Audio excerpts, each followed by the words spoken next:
जय हिंद बच्चों, स्वागत है अपने इस YouTube चैनल में। बच्चों, आज के इस वीडियो में हम कक्षा 12 के विद्यार्थियों के लिए हिस्ट्री यानी इतिहास के महत्वपूर्ण प्रश्न लेकर आए हैं, जो राजस्थान बोर्ड परीक्षा और 18 मार्च को होने वाली 2024 बोर्ड एग्ज़ाम के लिए बहुत ही इंपॉर्टेंस रहेगा। क्योंकि बच्चों 2024 यानी 18 मार्च को राजस्थान बोर्ड की हिस्ट्री का पेपर है, तो इसके लिए बहुत ही इंपॉर्टेंट क्वेश्चन हम लेकर आए हैं। तो चलिए एक एक नंबर का क्वेश्चन है, हम लोग पहले देखेंगे। पहला क्वेश्चन है कि यात्रियों का राजकुमार किसे कहा जाता है।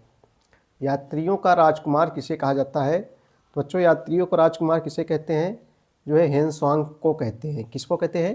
हेन स्वांग को। हेन स्वांग, हेन स्वांग। ये दोस्तों जो हेन स्वांग जो ये चीनी यात्री था, हेन सांग जो है एक चीनी यात्री था जो हर्षवर्धन के शासनकाल में भारत आया था।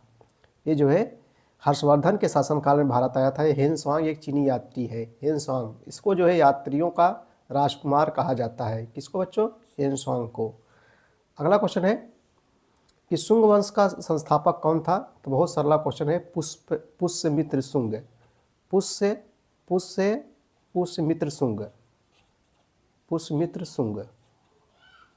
शुंग वंश का संस्थापक किसे कहा जाता है? पुष्यमित्र शुंग को शुंग वंश का संस्थापक कहा जाता है। ठीक है भैया। अगला क्वेश्चन है कि राजतरंगिणी के लेखक का नाम लिखिए। तो राजतरंगिणी के लेखक का नाम दोस्तों जो है कल्हड़ है। कल्हड़। राजतरंगिणी के लेखक का नाम जो है कल्हड़ है। अगला क्वेश्चन है सुदर्शन झील का जीर्णोद्धार करने वाले शक शासक का नाम लिखिए।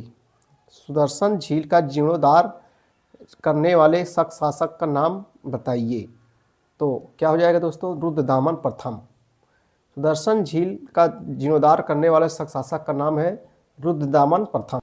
सुदर्शन झील का जीर्णोद्धार करने वाले एक शासक का नाम लिखिए, तो जिसका नाम है रुद्रदामन प्रथम, जिसने जो है 150 ईस्वी में जो है करवाया था, फिर से इसका जो है जीवन दान दिया था।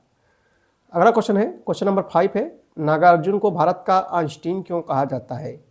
नागार्जुन को भारत का आइंस्टीन क्यों कहा जाता है? चलिए इसका उत्तर हम लोग देख लेते हैं।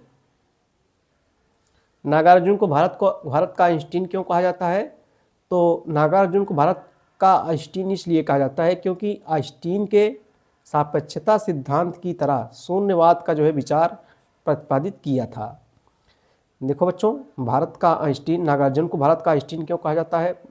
तो आइंस्टीन के सापेक्षता सिद्धांत की तरह जो है शून्यवाद का जो है विचार जो है प्रतिपादित किया था। ठीक है, इसी कारण जो है इनको आइंस्टीन कहा जाता था।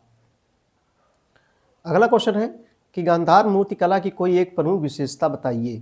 क्वेश्चन नंबर 6 है, गांधार मूर्तिकला की कोई एक प्रमुख विशेषता बताइए। चलिए आइए इसका उत्तर देखते हैं। गांधार मूर्तिकला की एक प्रमुख विशेषता बताना है। तो गांधार मूर्तिकला की एक प्रमुख विशेषता हम लोग चलिए देखते हैं। देखो, इनकी मूर्तियों में मांसपेशियाँ स्पष्ट झलकती हैं और आकर्षक वस्त्रों की सलवटें जो है साफ दिखाई देती हैं।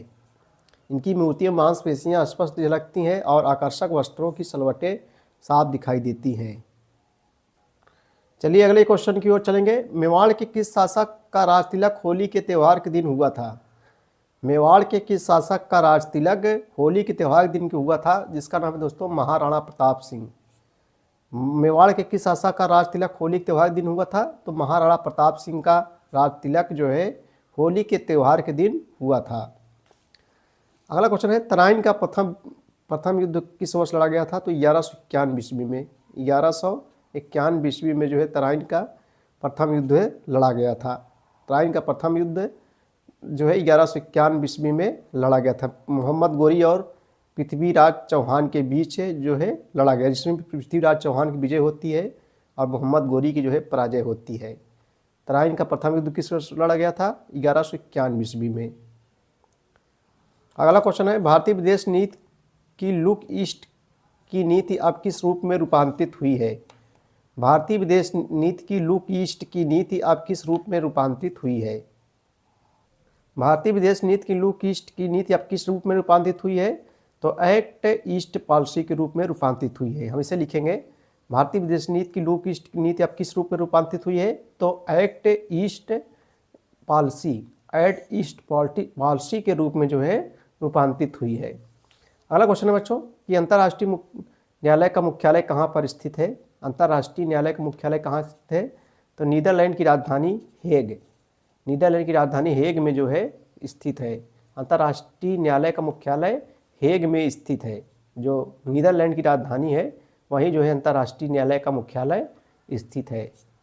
ठीक है बच्चों।